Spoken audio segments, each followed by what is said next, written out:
Grande est ma joie de vous savoir nombreux aux côtés de vos postes et récepteurs. À présent, vous écoutez la radio Oasis Congo, très chers auditeurs, auditrices. Bienvenue à cette édition d'information.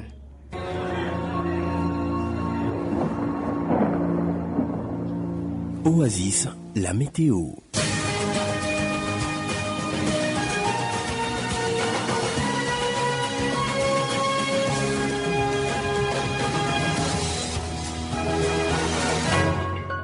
Les prévisions météorologiques s'annoncent de la manière suivante ce jeudi 23 mai en ville de Beni.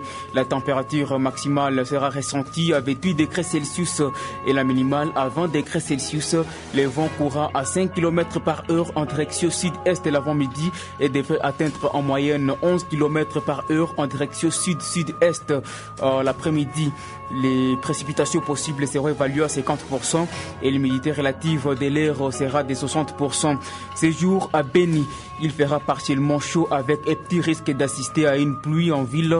Lever du soleil 5h55 et se coucher à 18h03. Prenez donc vos précautions.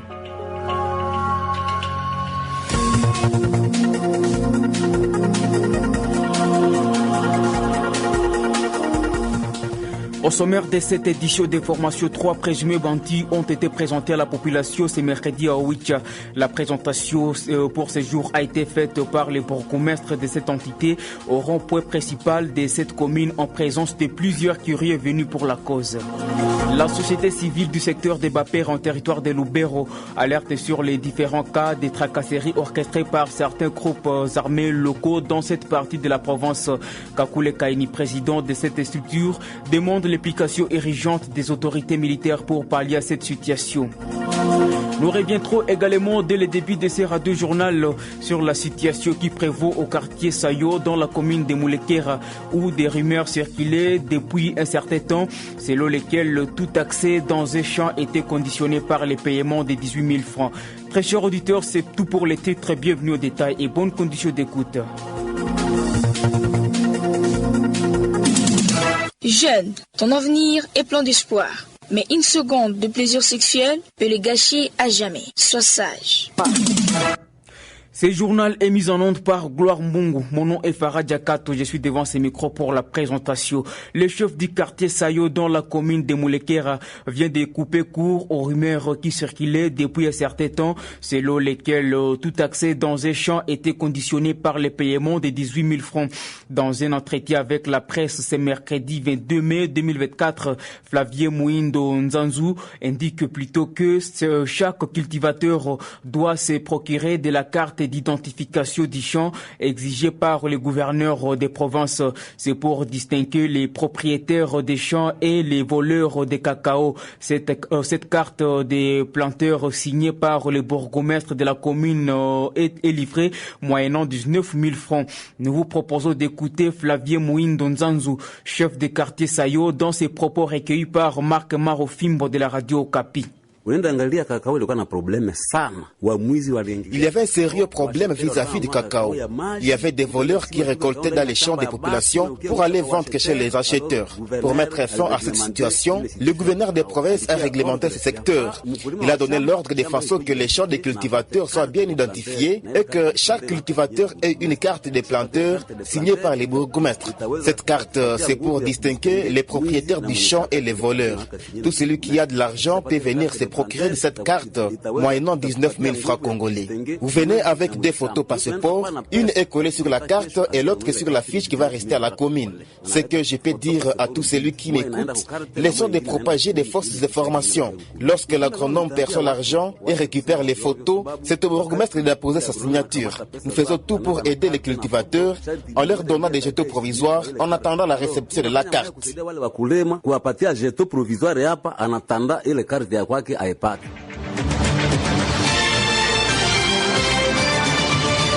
Des réactions s'enregistrent toujours dans la communauté après la tentative de coup d'État qui a échoué dans la capitale congolaise le dimanche dernier. Pour Maître Pepe Kavota, président de la société civile de Beni, contacté ce mercredi, l'essentiel serait que Christian Malanga et sa troupe attendent la fin du deuxième mandat de Félix Antoine Tshisekedi pour postuler aux prochaines législatives.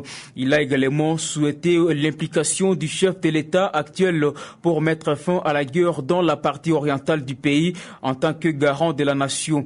Pepe Kavota s'est exprimé au micro de Sixte Kalumendo. Quant à ce qui concerne ce qu'on appelle tentative du renversement du régime en place, là nous allons effectivement dans les dispositions de l'article 64 de la Constitution, a prévu déjà comment le peuple congolais peut, n'est-ce pas, faire quant à ce qui concerne celui qui tente de renverser les pouvoirs. Je pense qu'il n'a pas raison de prendre les armes pour renverser les pouvoirs. Dès lors que la Constitution a déjà prévu le mandat du chef de l'État qui est de 5 ans, il faudrait, n'est-ce pas, attendre les 5 ans pour essayer de compétir avec ceux-là qui, n'est-ce pas, se porteront candidats au niveau de la présidence. Les chefs de l'État étant les garants de toute la nation, devraient voir comment éradiquer la guerre qui a beaucoup duré dans la zone ou la région de l'Est de la RDC. Ici, déjà, il faut dire, avec les ADF, il faudra que l'armée puisse éliminer ces ADF qui ont endeuillé depuis 3 décennies la population de Beni, et Butembo et Anituri. Les recommandations, c'est effectivement voir comment d'abord cela qui a été appréhendé par cette barbarie à Kinshasa, d'être transmis à leur juge naturel pour que leur sort soit connu. Et en ville de Butembo, si les gens qualifient cela d'une haute trahison, d'autres par contre déplorent cette situation tout en appelant la jeunesse de Kinshasa à rompre avec l'alcoolisme en faveur du patriotisme. Nzangos Movies nous en dit plus depuis Butembo. Jean de Dieu Kassonia, porte-parole de l'UDPS en ville de Butembo, indique que cette tentative de coup d'État à Kinshasa était complot contre le pays par la communauté internationale. Le président de la République est en train de diriger le pays conformément à la Constitution. Aujourd'hui, c'est le président de la République qui a la confiance même des forces d'autodéfense. Mais voilà, les Occidentaux, certaines puissances occidentales ne veulent pas que la RDC soit économiquement indépendante. Pour Patilou Ratsungana, du mouvement citoyen anti-gang, cette tentative de coup d'État serait l'une des conséquences de la naïveté de la jeunesse quinoise qui se donne à l'alcool et à la musique au lieu d'ancrer le patriotisme. Rappelons encore à la jeunesse de Kinshasa de se limiter surtout à l'alcoolisme, de voir dans quel contexte ils peuvent rompre avec le chanvre, voire même des musiques là que nous ne savons pas les aboutissants. Tous bossons pour que la paix puisse revenir à l'Est et que en 2028, Félix Tshisekedi puisse réorganiser les élections. Signalons que la ville-province de Kinshasa, selon l'armée congolaise, a été visée par une tentative de coup d'État à l'aube du dimanche dernier. Butembo, Nzankos Mouvessoa, Oasis Congo, Beni. À qui nous disons également merci. Je le disais en titre, 3 présumés bandits ont été présentés à la presse ce mercredi à Owicha, chef-lieu du territoire de Beni. La présentation a été faite par Kambale Kikuku Nicolas, bourgmestre de cette entité, au rond-point principal de cette commune en présence de plusieurs curieux venus pour la cause, en croire l'autorité communale. Il s'agissait des présumés voleurs des produits champêtres des paisibles populations dans les champs. Par cette occasion, Kambale Kikuku Nicolas a appelé les jeunes à avoir l'esprit de la créativité. On l'écoute dans cet élément sonore. Pour que nous puissions savoir qu'ils sont parmi les voleurs qui sont en train d'inquiéter les gens dans des champs. Il serait aussi parmi ceux qui sont dans les phénomènes Tendera. Là, on veut dire les gens qui campent, qui restent dans les champs d'autrui pour voler avec toute possibilité de tuer même le propriétaire du champ. Là, vous avez vu 2 personnes qui sont les affaires de Wicha et une autre personne qui est voleur, qui a volé une chèvre à Beni pour venir la revendre à Owicha. Merci d'abord la collaboration de certaines personnes parmi les civils et nous avons aussi remercié maintenant notre police. Nous décourageons les personnes qui veulent s'enrichir facilement, sans travailler. À tous ceux-là qui restent encore dans la brousse, dans des phénomènes Tendera ou bien Sangabalende, il faut qu'ils quittent ce travail-là parce que là, il y a déjà une stratégie qui va nous permettre à mettre les mains sur tous ceux qui sont là-bas. Et aussi les forces négatives, s'il y en a encore, nous les appelons de quitter la brousse pour venir embrasser aussi le programme PDD-RCS. Oasis. Vous informer, vous éduquer et vous divertir, tel est notre devoir sacré. Oasis. Les réalités de votre quotidien. Parlons à présent de cette information. La société civile du secteur des Rwenzori en territoire de Beni a, dans un entretien réalisé avec la presse mercredi 22 mai, déploré le silence de la communauté internationale après l'inhumation des 35 victimes du récent bombardement de certains camps des déplacés par les rebelles MV3 RDF à Goma pour Kasseré Katavira, l'un des 4 de cette structure citoyenne dans cette partie du territoire. Les mieux serait pour le gouvernement congolais de déclarer une guerre contre le Rwanda pour que la paix soit totalement rétablie en province du Nord Kivu et en Ituri. On l'écoute dans cet élément sonore choisi par nos confrères depuis Kasindi.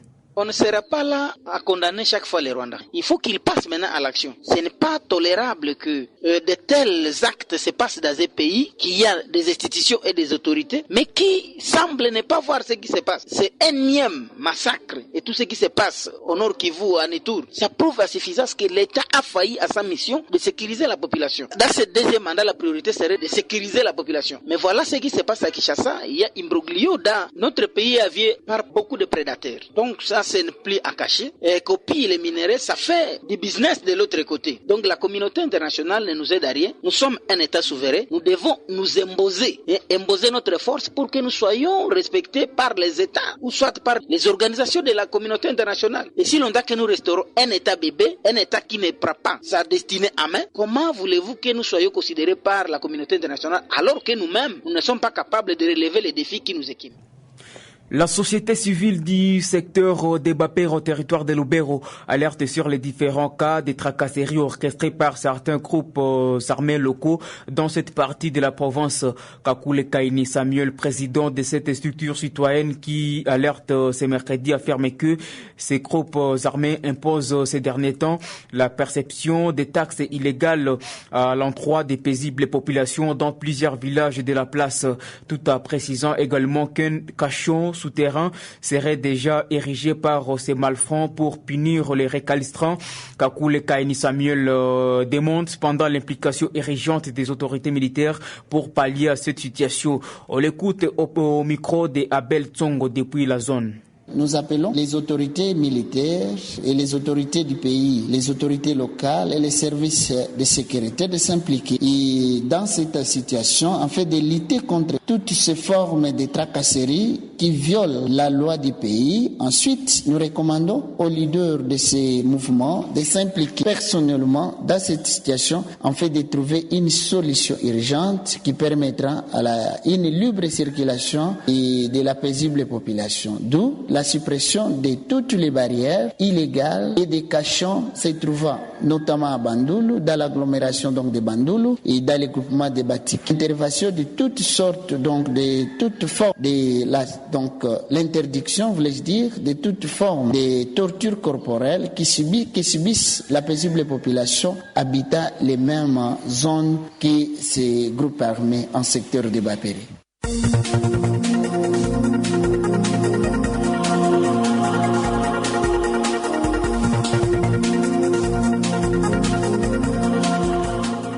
Auditeurs, auditrices, ce sera la fin de cette édition de formation mise en onde par Gloire Mbungu.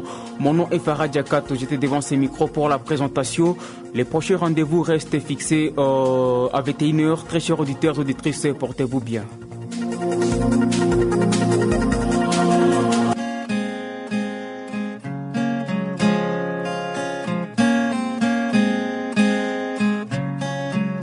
Le niveau atteint dans le système éducationnel au royaume de là-bas. Notre malheur, c'est de passer au grand royaume lorsque les apprenants du degré terminal sont en plein examen.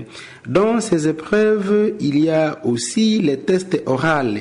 Veut dire, chaque candidat doit passer par un test pour prouver sa capacité en expression orale. Pour rappel, l'araméen reste la langue officielle du royaume de là-bas. C'est d'ailleurs la deuxième nation au monde où l'araméen se parle correctement. Les habitants du royaume s'en vantent même. Mais hélas, les apprenants du degré terminal ont fait la honte du système éducatif du grand royaume. Les jeunes finalistes de tout un cycle parlent une langue semblable à l'araméen. Certes, ils ont des mots à l'araméen, mais personne parmi eux ne peut construire une phrase normale complète. Ont-ils vraiment suivi les cours de la grammaire en classe, quitte de la phraséologie, la conjugaison, la lecture? Sincèrement, le pèlerin a vu des semi-lettrés, des pseudo-intellectuels qui parlent à peine la langue officielle de la nation, alors que c'est la langue de l'enseignement national. Au vu de cette triste réalité, le pèlerin a passé un coup de fil à son pays d'origine, la République paisible d'Oasis.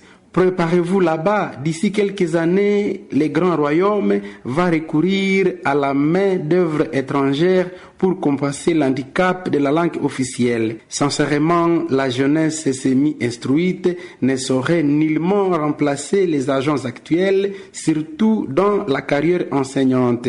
Si tel est le cas, à l'oral, soyez rassurés qu'à l'écrit, c'est pire. Ni la calligraphie, ni l'orthographe, moins encore la stylistique. Rien n'est respecté. Notre désolation a été grande lorsque nous avons appris que Sa Majesté le Roi n'est pas au courant de tout cela.